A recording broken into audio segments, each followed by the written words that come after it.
কোরআনের কতটি সূরার শুরুতে বিসমিল্লাহির রহমানির রহিম রয়েছে?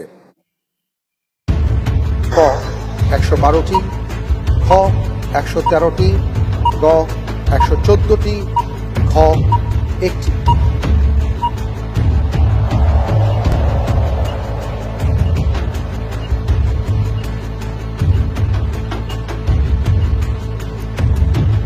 পবিত্র কোরআন মাজিদে আমরা সবাই জানি যে ১১৪টি সূরা আছে।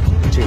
এবং আমরা এও জানি যে তোমাদের সূরা তাওবাতে মানে সূরা তাওবার শুরুতে বিসমিল্লাহির রহমানির রহিম নেই। জি। ১১৪ বিয়োগ ১ সমান সমান ১১৩।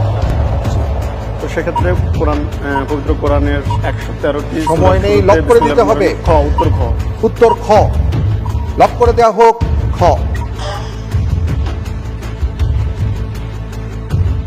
একটি বিষয় কিন্তু খেয়াল রাখতে হবে, সময় খুবই গুরুত্বপূর্ণ। আল ওয়াক্তু লা ইয়ানতাযিরু লিআহাদিন, সময় কারোর জন্য অপেক্ষা করে না।